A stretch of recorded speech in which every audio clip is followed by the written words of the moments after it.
porém, de condição humilde, glorie na sua dignidade, e o rico na sua insignificância, porque ele passará como a flor da erva, porque o sol se levanta com seu ardente calor, e a erva seca e a sua flor cai, e desaparece a formosura do seu aspecto. Assim também murchará o rico em seus caminhos. Você vai ver que aparentemente ele está sempre mudando, de assunto. Você vai ver isso na carta, ele fala de muitos assuntos dentro desses 5 capítulos tão pequenos.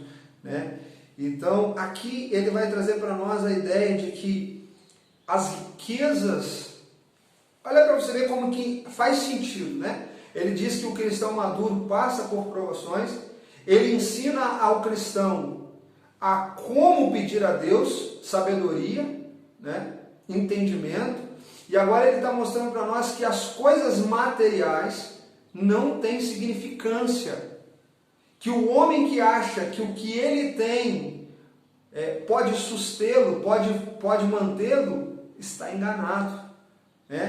E ele vai usar uma linguagem aqui, ele vai falar muito a respeito disso também aqui na sua carta, sobre a questão de se fazer acepção de pessoas, de tratar uma pessoa de uma forma e tratar uma outra pessoa porque ela tem uma condição financeira de outro.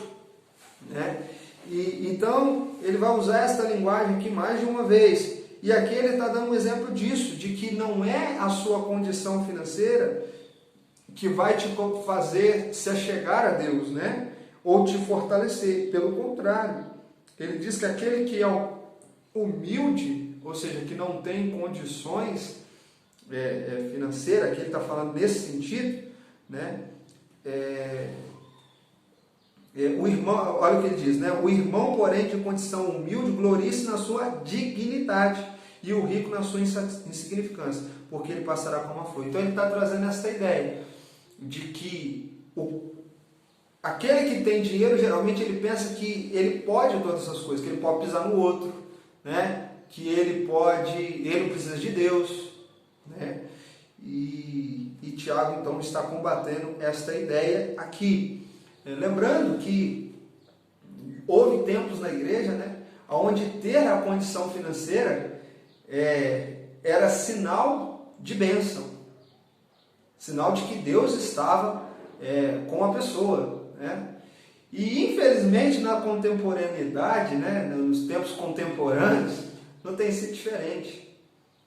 As pessoas acham que pela casa que você mora, que eu moro, pelo carro que eu dirijo, que você dirige, mostra se somos abençoados ou não. Infelizmente essa mentalidade tem voltado para a igreja, de que é o poder aquisitivo, é como eu me visto, aonde eu vou, com quem eu me relaciono, é a casa que eu moro, o carro que eu moro, a roupa que eu visto, que diz se eu sou abençoado ou não. E Tiago está nos mostrando, irmãos, que não é isso, que Deus não é visto pelo que você tem, pelo que eu tenho. Prosperidade na vida, prosperidade não, riqueza, na vida das pessoas não é sinal de que Deus está com elas. Quantas pessoas que você conhece que têm condição financeira boa e que vivem uma vida miserável? Mas infelizmente nós temos ouvido, em alguns lugares, alguns pastores que têm dito, olha, Deus tem que te abençoar, se você é filho de Deus, você tem que ter, porque como é que pode Deus ser rico e você viver assim? E eu, irmãos, não sou adepto da teologia da miséria. Eu acredito sim que Deus supre as nossas necessidades. É aquilo que nós precisamos. Mateus 6,33. Buscar em primeiro o reino de Deus e a sua justiça, e estas coisas te serão acrescentadas. Quais coisas que estão no texto, irmão? Comida, roupa, teto. Isso não vai te faltar. Isso é promessa de Deus. Fui moço, hoje sou velho, mas nunca vi um justo nem a sua descendência mendigar o pão. Eu não acredito que você vai viver uma vida de miséria, precisando de ajuda sempre. Não acredito nisso. Mas eu também não acredito de que a vida de um cristão é medida pelo que ele tem. A vida a bênção na vida de um cristão é medida pelo que ele tem, né? Pelo seu poder aquisitivo. E é isso que Tiago também está falando aqui. Verso 12. Bem-aventurado o homem que suporta com perseverança a aprovação, porque depois de ter sido aprovado, receberá a coroa da vida, o qual o Senhor prometeu aos que o amam. Ninguém, ao ser tentado, diga: sou tentado por Deus, porque Deus não pode ser tentado pelo mal. Ele mesmo a ninguém tenta. Ao contrário, cada um é tentado pela sua própria cobiça, quando esta o atrai e o seduz. Então a cobiça, depois de haver concebido, dá luz ao pecado. E o pecado, uma vez consumado, gera a morte. Então aqui a gente vê a origem, né, do pecado. Como que o pecado nasce? Ele nasce lá dentro do coração. Uma intenção. E aquela intenção se torna uma atitude, um ato. E este ato ofende a Deus. Isso é o pecado, né? E é interessante que ele trata com dois temas aqui: provação e tentação. A provação, ela vem de Deus. Deus prova os seus filhos. Deus prova a nossa fé, né? Para que Deus prova a nossa fé? Para nos fortalecer, para nos tornar cristãos maduros. Mas ele faz questão de dizer que a tentação, essa não vem de Deus. Deus não tenta a ninguém. Essa tentação, ela vem de nós mesmos, né? Ela pode vir de nós, do mundo, né? do ambiente mundano, né? O mundo aqui, não a Terra, não o planeta, né? Mas o sistema, e do nosso inimigo, de Satanás. Mas o fato é que ela não vem de Deus. Porque a tentação tem o objetivo de te fazer cair. Você é tentado, eu sou tentado, para nos levar ao pecado. Repara o paralelo. Enquanto a provação te torna maduro, enquanto a provação te faz um cristão maduro, né? E por sua vez um cristão de acordo com a vontade de Deus, a tentação, ela te leva a pecar. E o pecado gera a morte.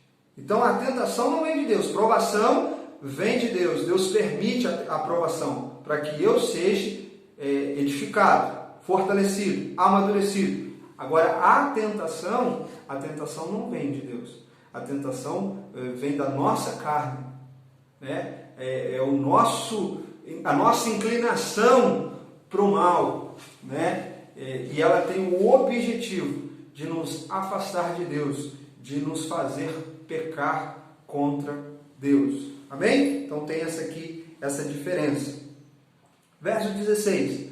Não vos enganeis, meus amados irmãos, do alto desce do Pai das luzes, em quem não pode existir variação ou sombra de mudança, pois segundo o seu querer, ele nos gerou pela palavra da verdade, para que fôssemos com ele, para que fôssemos como primícias das suas criaturas.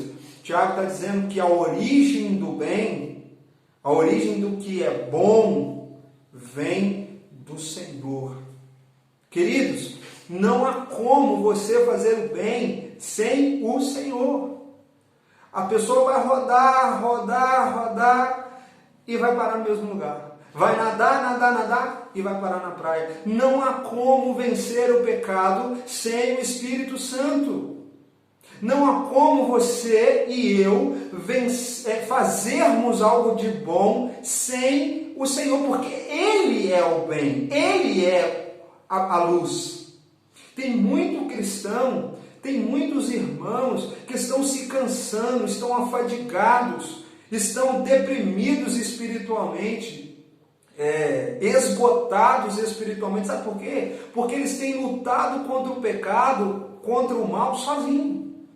Eles têm tentado fazer o bem com as suas forças. Ele tem tentado agradar a Deus com os seus méritos. Deixa eu dizer uma coisa para você, irmão.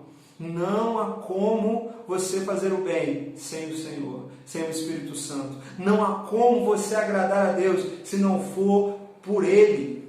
porque dele, por ele e para ele são todas as coisas. Então, o que ele está dizendo é que a origem do bem é Deus, vem dele. A capacidade para fazer o que é correto, para fazer o que é bom, vem do Senhor. Sem ele, nós somos incapazes. Amém? Verso 19. Sabeis essas coisas, meus amados irmãos. Todo homem, pois, seja pronto para ouvir e tardio para falar, tardio para se irar, porque a ira do homem não produz justiça de Deus. Portanto, despojando-vos de toda impureza e acúmulo de maldade, acolhei com mansidão a palavra em vós implantada, a qual é poderosa para salvar a vossa alma. Tornai-vos, pois, praticantes da palavra, e não somente ouvintes, enganando-vos a si mesmos. Porque se alguém é ouvinte da palavra e não praticante, assemelha-se ao homem que contempla num espelho o seu rosto natural, pois a si mesmo se contempla e se retira e para logo se esquece do que era a sua aparência. Olha que interessante isso aqui, irmãos. Olha como que é interessante. Tiago vai dizer assim, olha, irmãos, sabei estas coisas, meus amados irmãos, todo homem, pois, seja pronto para ouvir e tardio para falar. Isso é uma coisa que é preciosa, que nós precisamos aprender. Nós precisamos orar para o Espírito Santo fazer isso aqui ser real nas nossas vidas. Como nós temos dificuldade de ouvir. Eu sou pastor. Às vezes a gente vai lá, senta, aconselha, fala, faz assim, irmão. Deus está dando uma direção, uma orientação, a palavra diz assim. Mas a pessoa não gosta de ouvir. Ela diz, pastor, eu vou fazer assim, eu vou tentar. Vou tentar do meu jeito. Ei, irmãos, nós precisamos aprender. Ouça o Senhor. Ouça, você marido, ouça a sua esposa, ouça os seus filhos, ouça o seu pastor, ouça, ouvir e falar menos, tem sido o contrário. Como nós temos visto a igreja, pessoas feridas, machucadas, sabe por quê? Porque as pessoas falam demais, falam fora do tempo, falam fora da hora, e fere o irmão, e fere a outra pessoa, porque fala sem pensar, sem orar, sem pedir a Deus direção. Todas as coisas é necessário para nós orarmos a Deus, pedirmos discernimento espiritual, para a gente saber a hora de falar, a hora de nos aproximar de um irmão para corrigi-lo. A Bíblia ensina que você precisa corrigir se você vê o irmão errando, mas tem que ter sabedoria, tem que ter discernimento. Amém, irmãos? Portanto, despojamos de toda impureza e acúmulo de maldade, acolhei com mansidão a palavra em vós implantada, a qual é poderosa para salvar. Sabe o que tem acontecido, irmãos? As pessoas vão no culto de domingo, vão na igreja, ouvem a palavra, mas aí volta para casa na segunda-feira e se esquece do que ouviu. Elas esquecem que a palavra é poderosa para transformar. É a palavra. É isso que ele está dizendo. Olha lá, portanto, despojando da vossa impureza e acúmulo de maldade, acolhei com mansidão a palavra em vós implantada, a qual é poderosa para salvar a vossa alma.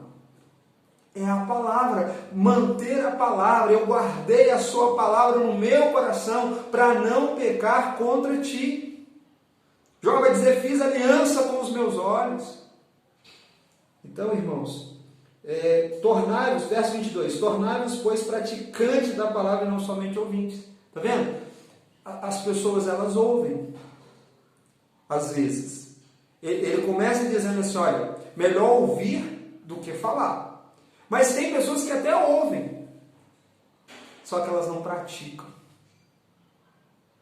Ouvir sem praticar também não resolve. Se eu não ouço, só falo, está errado. Mas se eu ouço e não pratico, também está errado. Entende? É isso que ele está dizendo. Porque se alguém é ouvinte da palavra e não praticante, assemelha a um homem que olha o seu rosto no espelho e quando ele vira as costas, ele já se esqueceu. Sabe por quê? Porque entra no ouvido, leva do ditado e sai por outro. A palavra precisa entrar e ela precisa frutificar. Lembra lá da parábola do semeador? Nós precisamos deixar a palavra frutificar no nosso coração. Nós precisamos deixar a palavra crescer e dar frutos no nosso coração. Precisamos ser praticantes. Ele vai falar, eu disse para vocês que o conteúdo é muito prático. Ele está dizendo para a igreja nada mais do que, irmãos, deixe de retórica, deixe de teoria, fala do amor, fala da justiça, fala do bem, fala de Deus, fala de Jesus, fala que Ele é bom, mas vocês não praticam isso. As pessoas olham para você e elas não veem Jesus refletindo nas suas atitudes. Sai da boca. O que Jesus disse? Esse povo me honra com os lábios, mas o coração está longe de mim. Verso 25. Aquele que considera atentamente na lei, perfeita lei da liberdade, e nela persevera, não sendo ouvinte negligente, mas poderoso praticante, esse será bem-aventurado no que realizar. Tudo que você fizer, se você cumprir a palavra de Deus, ouvir e praticar, você vai ser bem-sucedido. É o que Tiago está dizendo. Se alguém supõe ser religioso, deixando de refrear a língua, antes enganando o próprio coração, a sua religião é vã. A religião pura e sem mácula para com Deus nosso Pai é esta: visitar os órfãos e as viúvas nas suas tribulações e a si mesmo guardar-se incontaminado do mundo. Então, qual é a verdadeira religião? Primeiro, você precisa guardar, né, o próximo. Jesus disse, eles certa vez perguntaram para Jesus, né, qual é o maior mandamento? E Jesus disse, né, ama a Deus de todo o teu entendimento, toda a tua força, e ama o teu próximo como a ti mesmo. Então, o que ele está dizendo aqui é que a verdadeira religião, aquilo que realmente é importante, é você amar o seu próximo como a ti mesmo. É você se importar com o outro. Não é ser um ouvinte, mas ser um praticante. E ele termina dizendo, e guardar-se a si mesmo, incontaminado do mundo. Sem santidade ninguém verá Deus. Tessalonicenses 4:3 vai dizer, essa é a vontade de Deus, a vossa santificação. Nós precisamos nos santificar. Sem santidade ninguém verá Deus. Esse processo que nós temos passado de pandemia, na minha opinião, é Deus. É Deus, não é o diabo, é Deus. É Deus permitindo que a sua igreja caia em si, que a sua igreja perceba de que ela não está fazendo a vontade de Deus. A sua igreja não está fazendo aquilo que Deus quer que ela faça. E Deus tem permitido a gente passar por esses dias para refletirmos, para pensarmos se é isso mesmo que nós queremos como igreja, né? Tiago estava escrevendo para judeus que tinham se convertido, que estavam sofrendo perseguição, num momento de angústia, estavam longe de casa, longe do seu conforto. E é interessante que ele fala com muita autoridade, e ele dá muitas orientações precisas, ele não faz meias palavras, ele fala aquilo que precisa ser, preto no branco, né? É assim que funciona, olha, tem que fazer assim, tem que ser assim, porque assim você vai agradar a Deus. Se você não fizer assim, você não vai conseguir agradar a Deus. Não basta ser um religioso, isso é para mim, isso é para você. Irmãos, não importa se você tem 100 anos de igreja, nós não podemos deixar que a religião entre no nosso coração dessa maneira podre como tem sido por aí. Qual é a maneira podre, pastor? É aquela religião que diz, o meu próprio umbigo. Eu estando bem, o outro que se exploda. Não estou nem aí para o outro. Eu preciso estar bem. A minha família precisa estar servida. Os outros, cada um por si, se vira. Esse não é o evangelho verdadeiro. O evangelho verdadeiro diz, é melhor dar do que receber. O evangelho verdadeiro diz, é melhor, quando te pedir para andar uma, ande mais. O evangelho verdadeiro diz, é quando te pedir a capa, dê a roupa toda. E aí? Esse é o desafio que estava lá no primeiro século e ele é o mesmo desafio que nós temos hoje. As mesmas coisas que aquele povo estava vivendo lá no primeiro século, pertinho ali do começo, do início da igreja, é o mesmo desafio que nós estamos vivendo hoje. O desafio de que precisamos praticar aquilo que nós pregamos. Precisamos viver aquilo que nós pregamos. Precisamos amadurecer. Está cheio de crente dodói. Irmãos, vamos amadurecer. Nós somos chamados para maturidade. Até chegar à estatura de varão perfeito. Como que chega a maturidade? Passando por provações. Passando por provações. Vamos perseverar. Vamos vencendo, amadurecendo e crescendo. Essa é a nossa esperança. Amém, irmãos? Que o Espírito Santo possa ter ministrado o seu coração, que eu possa ter ajudado de alguma forma, contribuir de alguma forma para o seu esclarecimento. Quero dizer aqui que não estou defendendo verdades absolutas. Talvez você tenha a sua forma de interpretar o texto, de entender o texto. Isso aqui é a forma como eu enxergo, o livro de Tiago, baseado aqui agora no primeiro capítulo. Nas próximas aulas a gente vai dar sequência no capítulo 2, 3, 4 e 5, porque senão o vídeo vai ficar muito grande, Então, Deus abençoe você, Deus abençoe sua vida, Deus abençoe esse grupo, Deus abençoe esses homens, que têm se dedicado em estudar a palavra de Deus. A igreja precisa de homens assim, de mulheres assim, que amam a palavra de Deus, que amam as suas verdades e as ensinam com temor, com respeito, com simplicidade, como o Evangelho assim é. Amém, irmãos? Deus abençoe sua vida. Vamos orar? Pai, obrigado, Senhor, por esse estudo, obrigado por esta palavra, que eu possa ter ajudado de alguma maneira, Senhor, a vida desses irmãos, contribuir de alguma maneira, Senhor, pela Tua misericórdia sobre a vida desses irmãos. Obrigado, Senhor. Te agradeço em nome de Jesus. Amém. E graças a Deus. Deus abençoe vocês.